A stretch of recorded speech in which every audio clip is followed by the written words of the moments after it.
Assalamualaikum. Today we discuss about control structure. Control structure works. It is works algorithms and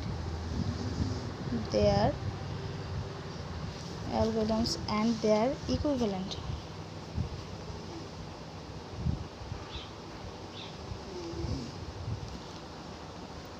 Computer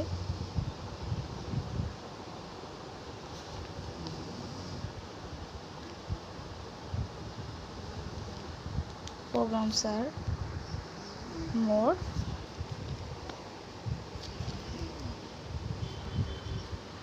algorithm and their equivalent computer programs are more easily understood.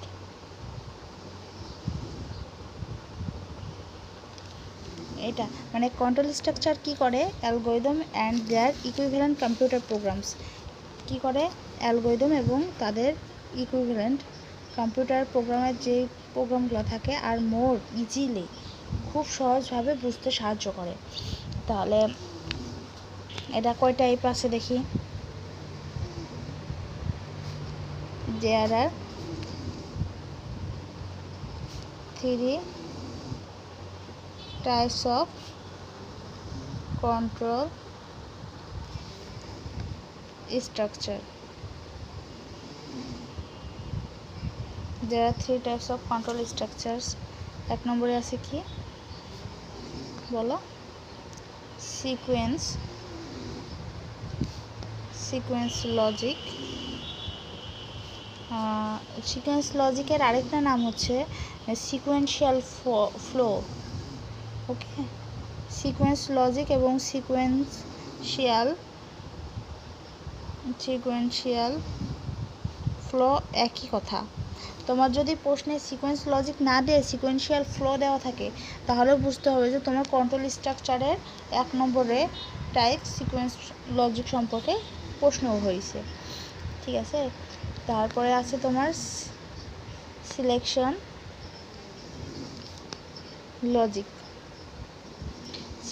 Logic or conditional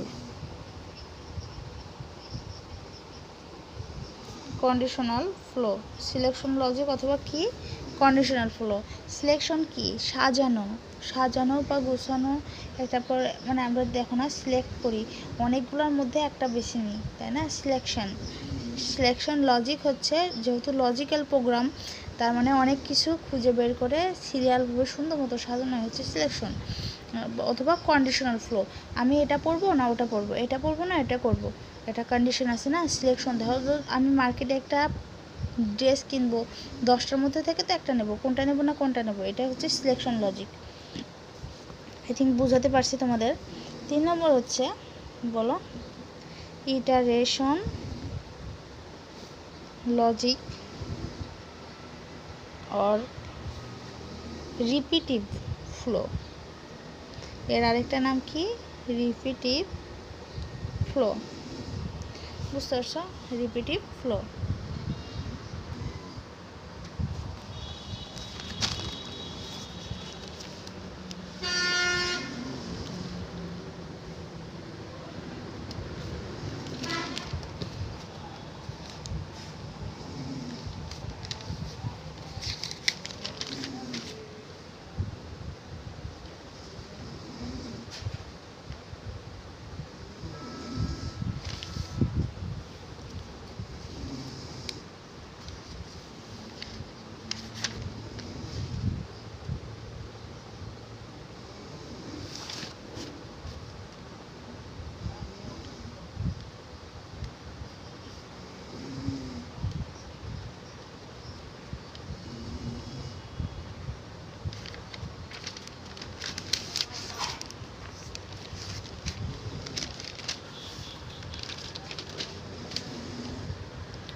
selection লজিকটা আসলে কি? Selection লজিকটা হচ্ছে তোমার যখন ধরো কীভাবে বলি এটা, তোমার সিলেকশন লজিক এমপ্লয়েজ, একটু লিখতে হবে এটা, employs a number of condition, কি number of conditions which lead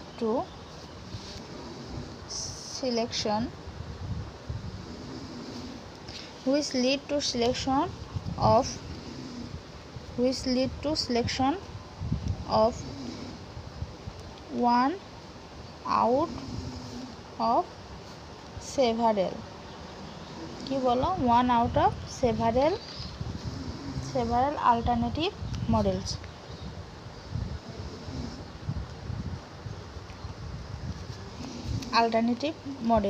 ওকে, তো এখন কথা হচ্ছে অল্টারনেটিভ মডেলটা আবার কি, তাই না? সিলেকশন লজিক কি করে? Employs a number of conditions which lead to select one out of several alternative model. এখন অল্টারনেটিভ মডেলটা আবার কি, তাই না? There are 3 types of alternative model. There R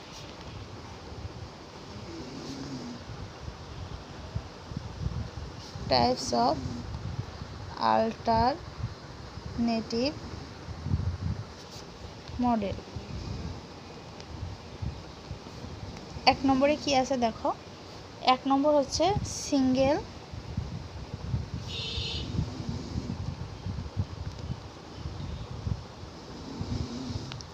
alternative, 2 নম্বর হচ্ছে ডাবল অল্টারনেটিভ,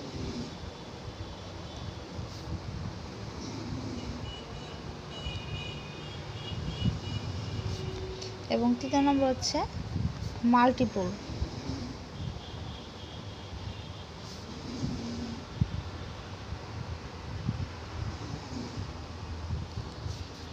তাহলে সিলেকশন লজিকটা কি?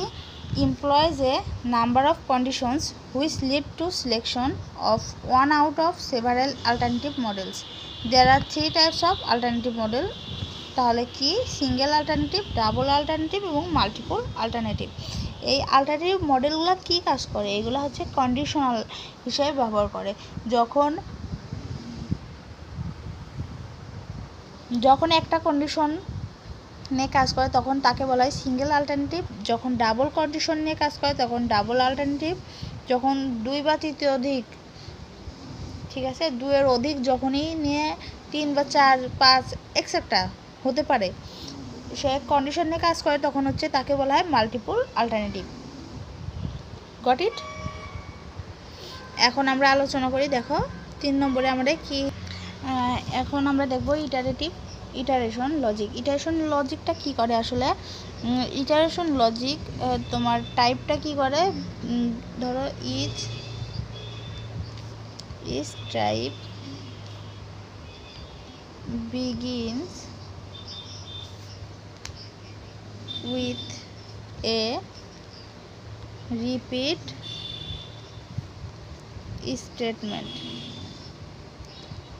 statement and is followed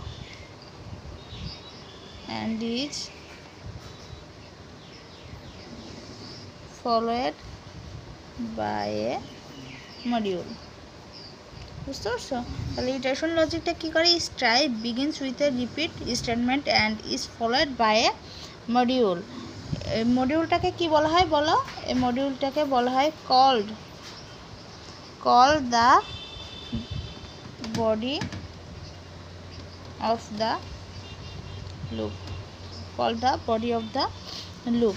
তাহলে তোমার এখানে বডি অফ দ্য লুপ, যেমন এক্সাম্পল দিয়ে আমি দেখাই, ধরো তোমার সাম স্টেটমেন্ট দিয়ে যদি বুঝাই, এক্সাম্পল ধরো বাই দ্য স্টেটমেন্ট দিয়ে শুরু করলাম। বাই দ্য স্টেটমেন্ট, একটা স্টেটমেন্টে যদি বুঝতে চাও তাহলে এন্ড অফ দ্য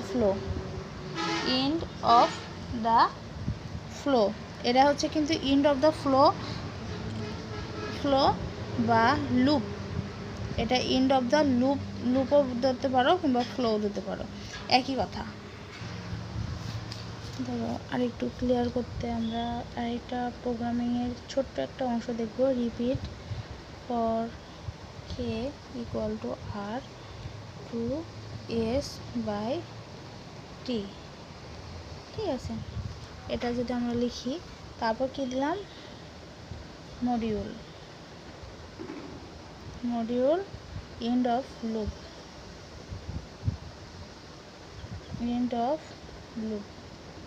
মানে কি হলো দেখো, লুপের কাজটা শেষ হলো, তাই না? তাহলে পরে কি হলো, ইটারেশন লজিক কি, is type logics, it is type begins with a repeat statement and is followed by a module called the body of the loop by the statement end of the loop। এটা flow না দিয়ে loop দিলে বেশি ভালো হয়, কারণ আমরা লুপের কাজটা বেশি করি। লুপ, এখানে লুপ হিসেবে কি কি লুপ ব্যবহার হচ্ছে দেখো, এক নম্বর হচ্ছে ফর লুপ বা কি লুপ বলো, ফর লুপ শুরু হয়, আর আরেকটা শুরু হয় তোমার হোয়াইল লুপ আর ফর লুপের কাজ হয়। তাহলে তুমি ইটারেশন লজিক করতে তোমার মাথায় রাখা লাগবে যে হচ্ছে is type begins with a repeat statement, মানে একই জিনিস বারবার হয়, বারবার রিপিট করতে পারো, যে এটা বডি অফ দ্য লুপ, মানে একটা লুপের মাঝখানে বডির অংশটাই রিপিট হয়, এটাই হচ্ছে ইটারেশন লজিক। এখানে কি লুপ ব্যবহৃত হতে পারে, ফর লুপ এবং হোয়াইল লুপ, এই দুইটা লুপ ব্যবহার হয়। তাহলে বুঝতে পারছো আমাদের তিনটা লজিক হচ্ছে তোমার এই যে দেওয়া আছে দেখো, sequence logic, selection logic, iteration logic. আর একটু শর্টকাটে বলে, সিকোয়েন্স লজিক মানে তোমার একটার পর একটা সিকোয়েন্স অনুসারে যেটা সাজানো হয় সেটাই হচ্ছে লজিক্যালি প্রবলেম সলভ করা হয়, সেটা হচ্ছে সিকোয়েন্স লজিক। সিলেকশন লজিক হচ্ছে কন্ডিশনালভাবে যে আমি কোনটা সিলেক্ট করব, ধরো প্রথমে একটা যদি এই যে ধরো এই যে সিলেকশনে সিঙ্গেল অল্টারনেটিভ যদি একটা কন্ডিশন সলভ করা হয়, মানে সিঙ্গেল কন্ডিশন যদি থাকে তাহলে তোমার এটা সিঙ্গেল অল্টারনেটিভ, ডাবল কন্ডিশন থাকলে ডাবল অল্টারনেটিভ, আর মাল্টিপল কন্ডিশন থাকলে মাল্টিপল অল্টারনেটিভ। এভাবে যখন আমরা তোমার কন্ডিশন দিয়ে লজিক্যালি প্রবলেমটা সলভ করব, তখন এটাকে বলা হবে সিলেকশন লজিক। আর ইটারেশন লজিক হচ্ছে কি, is type begins with a repeat statement, মানে একটা লুপের মধ্যে বডি অফ দ্য স্টেটমেন্টের বডির মধ্যে বারবার যেই লুপটা বারবার রিপিট হয়ে কাজ করে সেটাই হচ্ছে ইটারেশন লজিক, ঠিক আছে। এখানে কী কী লুপ ব্যবহৃত হয়, ফর লুপ এবং হোয়াইল লুপ, দুটা লুপ ব্যবহৃত হয়। ধন্যবাদ সবাইকে।